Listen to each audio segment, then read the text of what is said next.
tariffs, there's been a lot of on and off, some inconsistency. There's no inconsistency. I'm not like a block that just, I won't delay.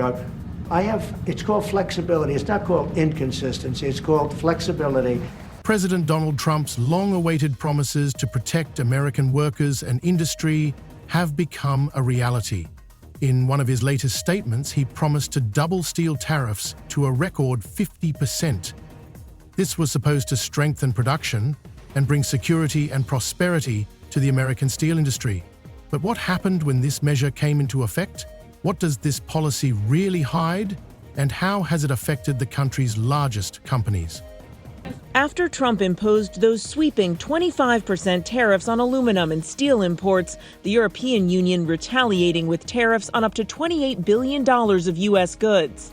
Trump making it clear this isn't over, vowing to respond in kind with sweeping retaliatory tariffs early next month. While political leaders and experts were praising the new tariffs, a different, more worrying picture was emerging behind the scenes in the business world.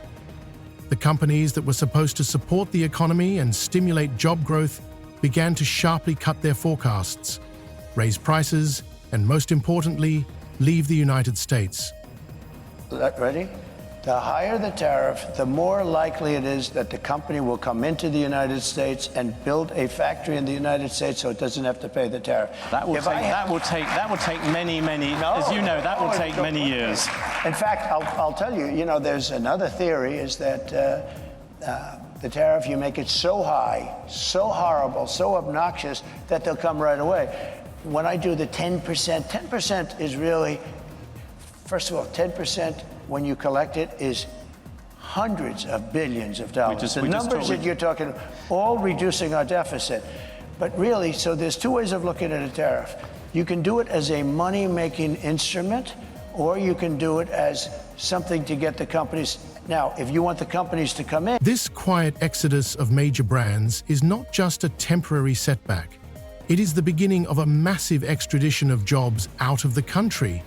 Walmart, the largest retail giant, which has always been a litmus test for the health of the American economy, said it could no longer absorb the costs caused by tariffs. In June this year, prices for goods will rise across the country, and we are not just talking about expensive devices or luxury items. This will even affect food and essential goods. But that is not the end of it. Walmart will also cut orders for thousands of goods, freeze contracts with suppliers, and reduce delivery volumes, all because of one decision: to raise tariffs. That's a 10. That's a good one. Yeah.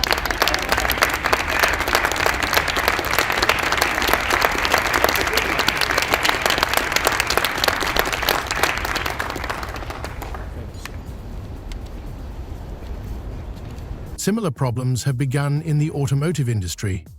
General Motors and Ford, long considered the cornerstones of American industry, have been forced to suspend production lines and review investment plans.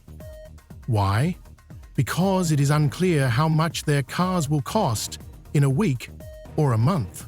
After weeks of whiplash, Trump threatening tariffs, imposing some, and walking back others, many Americans are feeling the uncertainty. In Swisher, Iowa, distillery owner Jeff Quint says it's paralyzing. The bourbon industry is going to be collateral damage in this tariff war. I don't really think there's any way around that. And he's not alone. Tonight, the majority of Americans, 61%, now say they disapprove of how the president is handling tariffs. 56% say they disapprove of his handling of the economy overall. But the president has dismissed those concerns tonight, saying he has the right to change course. What's more, giants such as Stellantis have already started cutting jobs.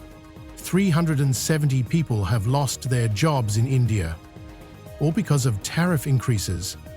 Harley-Davidson, a brand associated with the American dream, roads, power, and freedom, has not been left out. This legendary company is now moving production to Thailand to avoid penalties exceeding 60%. And although the company claims that this is simply a step to expand the market, for most workers, it has been a real blow. And police in Italy are investigating possible arson after a fire destroyed more than a dozen Tesla vehicles. Elon Musk is calling the incident at a Rome dealership terrorism. This comes as Tesla has been the target of recent protests around the world. But this is only the beginning.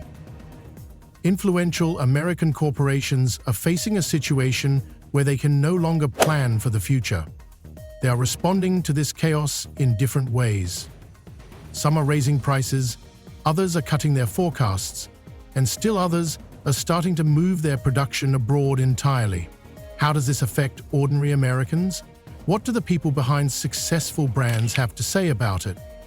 And what is really behind all this political rhetoric about America's strength? We will examine all of this right now. Stay tuned, because what is happening in the real economy of the country may turn out to be much worse than we are being told. We begin with the president's trade war escalating tonight. This evening, the retaliation against the United States, Canada, and the European Union responding quickly, just hours after President Trump's 25% tariff on all steel and aluminum coming into the United States. Canada, the largest supplier of steel to the U.S., slapping new tariffs on $20 billion worth of U.S. goods that are sold in Canada. And the 27 countries of the European Union imposing retaliatory tariffs on up to $28 billion worth of U.S. goods sold in Europe. In early 2025, President Donald Trump promised to change the fate of American industry by doubling steel tariffs to 50%. At a rally in Pennsylvania held at a steel plant, he emphasized that this step would be an important part of his America First policy.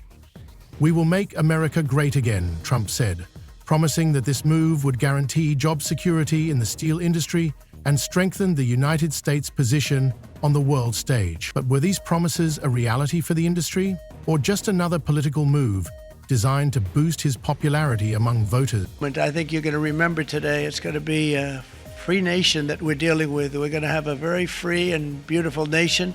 It's going to be Liberation Day in America, and it's going to be a day that hopefully you're going to look back in years to come and you're going to say, you know, he was right. This has turned out to be one of the most important days in the history of our country. Amid these loud statements, companies that depended on global trade flows began to feel the effects. First and foremost, this affected large American corporations such as Walmart, General Motors, and Ford. On the surface, it seemed that the economy was booming, but beneath the surface, a very different reality was unfolding. One of the first signals came from Walmart, the largest retail giant in the United States, which traditionally signals the state of the economy. Walmart managers openly stated that tariffs on imports from China, as well as high duties on steel and aluminium, were simply strangling their business. This not only increased costs, but also had a significant impact on the company's margins. While Walmart had recently prided itself on its low prices, prices for many goods, including food, household chemicals, and clothing, began to rise sharply. In just 1 quarter, the cost of goods in their stores increased by 7%, causing a storm of outrage among consumers. Not stopping there, Walmart decided to cut orders for thousands of items, which immediately led to shortages of popular items on store shelves. This in turn forced the company to freeze contracts with suppliers, which had a negative impact on the entire supply chain. But even that was not the end of it. Walmart's management predicted that if the situation did not change, the company would be forced to close several hundred stores across the country in the next 2 years, as price increases would lead to a decline in consumer purchasing power. For a country that prided itself on its consumer market, these words came as a real shock. With Elon Musk's views on weighing into very much national politics, national elections in Europe. And then on top of that, when you see the backdrop of Tesla upgrading its product line and the impact of them trying to chase more sales at the back end of last year, that means it's short on inventory. It can't necessarily sell as many vehicles or doesn't have as many in stock to sell. So there is that issue there of a confluence of impacts, which means that sales have been falling. Again, the question is how much more that will impact into February as well, given that the back end of last year in 2024, Tesla sales did slip overall. At the same time, the automotive industry, where the figures were also disappointing, began to undergo irreversible changes. General Motors and Ford, two of the oldest giants of American industry suddenly began to behave like companies in crisis. In the first quarter of 2025, GM was unable to provide the expected financial forecast, causing panic on the stock markets. The reason was the uncertain effect of tariffs on materials, which accounted for a significant part of the company's expenses. Ford followed suit, stating that even the most conservative forecasts for the coming year would not be met due to rising prices for components such as steel and aluminium. As a result of these market fluctuations, companies began to suspend several production lines, and investors began to anxiously watch their money dance on the stock exchange. Problems with forecasting and rising costs forced these companies to rethink their entire production strategy, which inevitably affected jobs. It soon became clear that tariffs posed a serious threat to economic stability and jobs in the automotive industry. Amid growing economic pressure, the government tried to reassure the public that these tariffs, while causing some short-term discomfort, would ultimately be beneficial. President Donald Trump continued to argue that his America First policy would protect jobs and boost domestic manufacturing. However, the reality turned out to be far less optimistic. Economists began to sound the alarm, arguing that the consequences of such tariffs would be long-lasting and devastating for the entire economy. Steel tariffs could raise prices for American manufacturers and make their products less competitive in the global market. In the first month of 2025, US companies began announcing price increases for their products, which inevitably led to inflation. But the worst part was that the jobs that were promised to be saved were actually disappearing from the market. American companies began a large-scale migration of production abroad in search of more favorable conditions. Expectations that the trade war would force countries to make concessions and lead to positive results for America began to fade. While the US introduced new tariffs, foreign countries found ways to circumvent them by redirecting their supplies to other regions.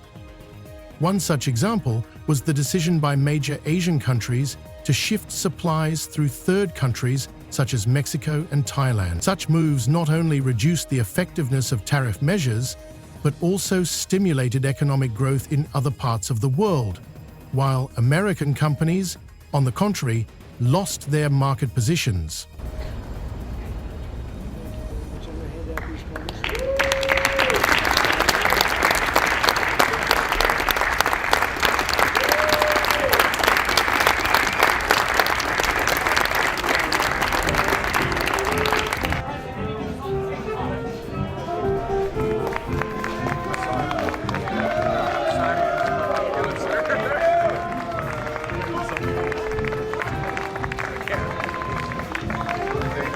This unexpected turn in President Trump's trade policy, which was supposed to ensure America's prosperity, not only disrupted the domestic economy, but also created instability in international markets.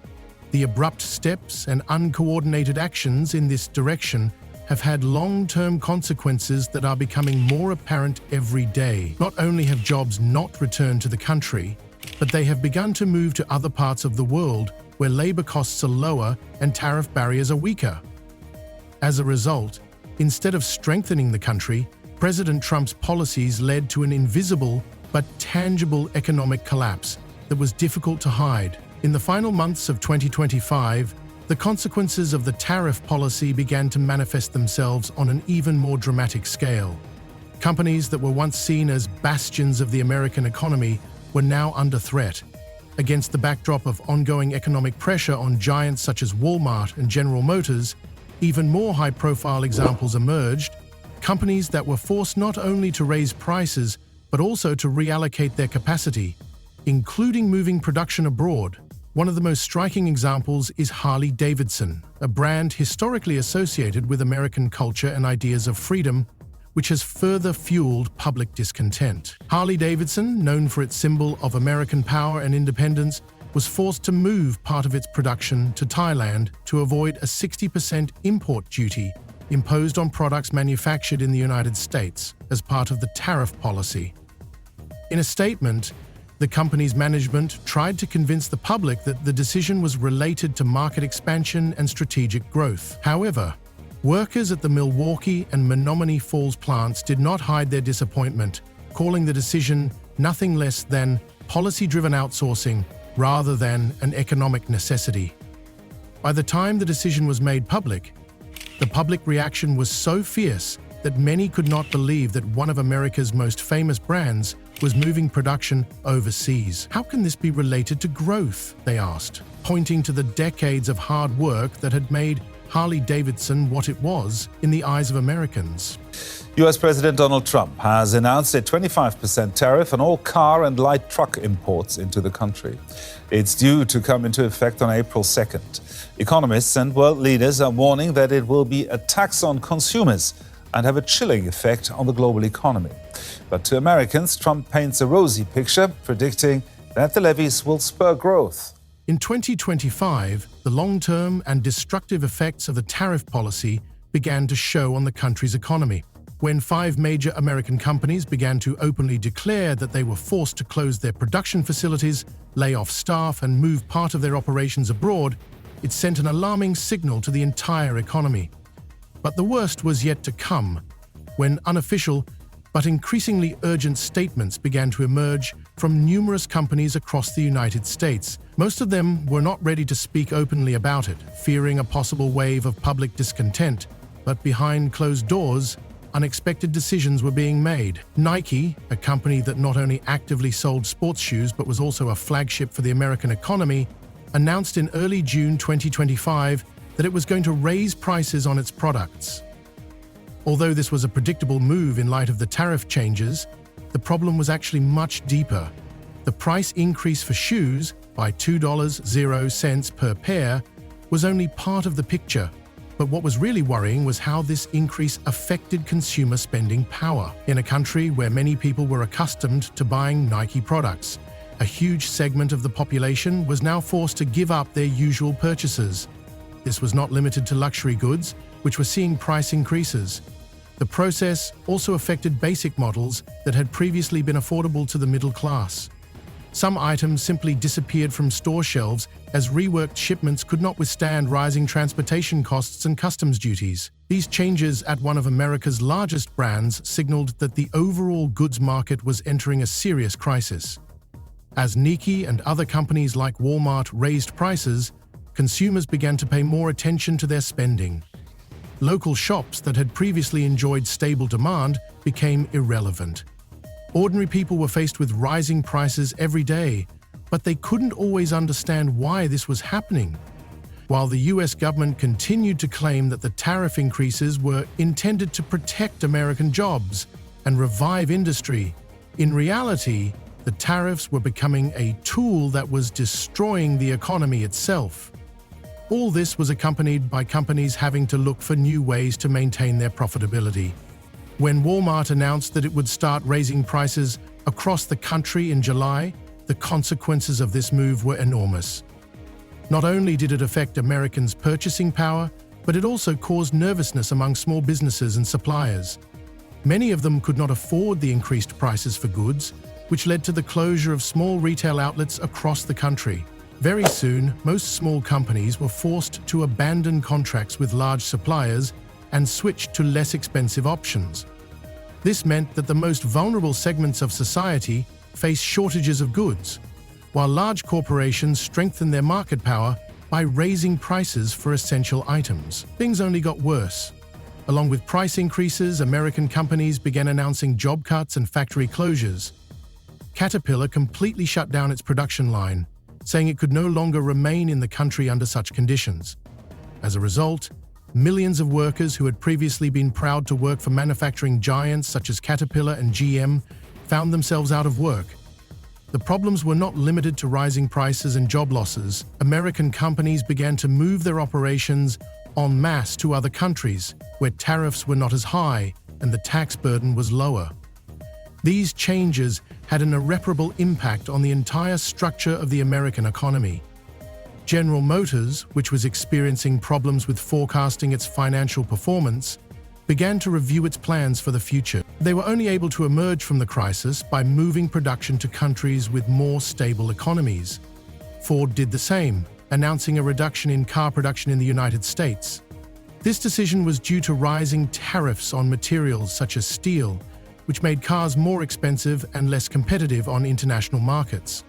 Ultimately, corporations decided to move their operations outside the United States in search of more favorable conditions. It was these corporate moves that were the main factor that ultimately destroyed the domestic manufacturing system.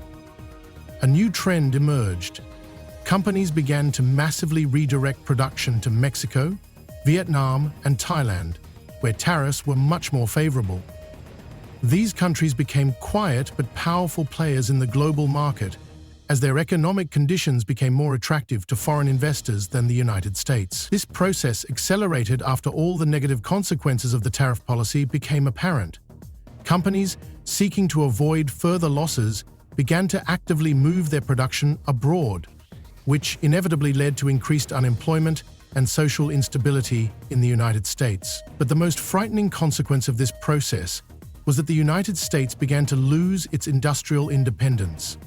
One after another, American companies closed or reduced their capacity, which hit workers and their families hard. While government leaders continued to justify their economic policies, the reality became increasingly bleak. Jobs did not return to the country.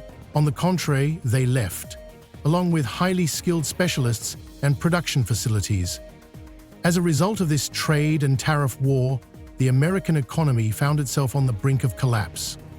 Tariffs, which were supposed to protect workers and stimulate industry, ultimately struck a blow to the very foundation of American manufacturing. In an attempt to stop the outflow of jobs and maintain economic growth, many companies found themselves in a situation where it was easier to leave the country than to deal with the unmanageable consequences of tariffs. This turned the trade war into a real threat to national security and stability.